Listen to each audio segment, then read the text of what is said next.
Ézéchiel, chapitre 38. La parole de l'Éternel me fut adressée en ces mots. Fils de l'homme, tourne ta face vers Gog, au pays de Magog, vers le prince de Roche, de Méchec et de Tubal, et prophétise contre lui. Tu diras, ainsi parle le Seigneur, l'Éternel. Voici, j'en veux à toi, Gog, prince de Roche, de Méchec et de Tubal. Je t'entraînerai, et je mettrai une boucle à tes mâchoires. Je te ferai sortir, toi et toute ton armée, chevaux et cavaliers, tous vêtus magnifiquement, troupes nombreuses portant le grand et le petit bouclier, tous maniant l'épée.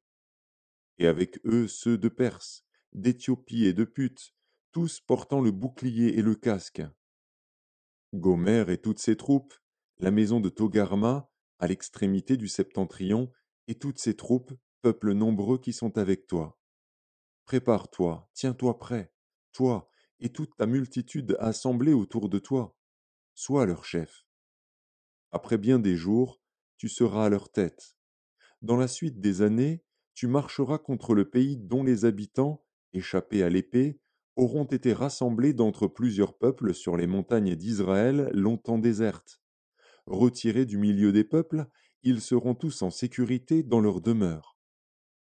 Tu monteras, tu t'avanceras comme une tempête, tu seras comme une nuée qui va couvrir le pays, toi et toutes tes troupes, et les nombreux peuples avec toi.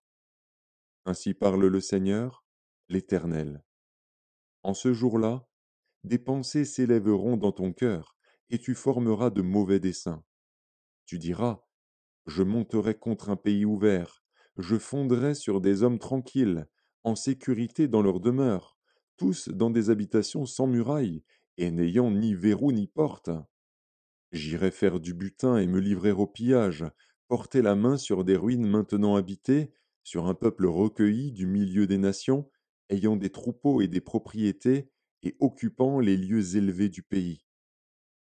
Séba et Dedan, les marchands de Tarsis, et tous leurs lionceaux te diront, viens-tu pour faire du butin? Est-ce pour piller que tu as rassemblé ta multitude, pour remporter de l'argent et de l'or, pour prendre des troupeaux et des biens, pour faire un grand butin?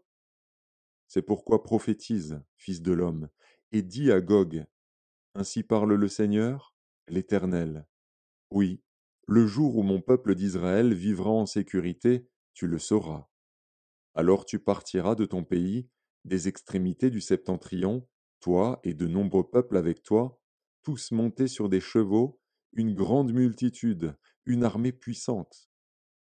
Tu t'avanceras contre mon peuple d'Israël comme une nuée qui va couvrir le pays. Dans la suite des jours, je te ferai marcher contre mon pays, afin que les nations me connaissent, quand je serai sanctifié par toi sous leurs yeux, ô Gog. Ainsi parle le Seigneur, l'Éternel. Est-ce toi de qui j'ai parlé jadis par mes serviteurs les prophètes d'Israël, qui ont prophétisé alors, pendant des années, que je t'amènerai contre eux? En ce jour-là, le jour où Gog marchera contre la terre d'Israël, dit le Seigneur, l'Éternel, la fureur me montera dans les narines. Je le déclare, dans ma jalousie et dans le feu de ma colère, en ce jour-là, il y aura un grand tumulte dans le pays d'Israël. Les poissons de la mer et les oiseaux du ciel trembleront devant moi, et les bêtes des champs et tous les reptiles qui rampent sur la terre, et tous les hommes qui sont à la surface de la terre.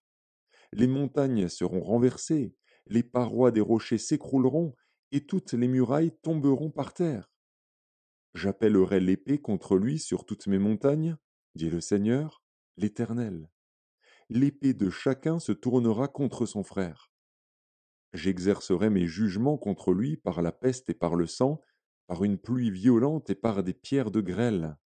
Je ferai pleuvoir le feu et le soufre sur lui et sur ses troupes, et sur les peuples nombreux qui seront avec lui. Je manifesterai ma grandeur et ma sainteté. Je me ferai connaître aux yeux de la multitude des nations, et elles sauront que je suis l'Éternel.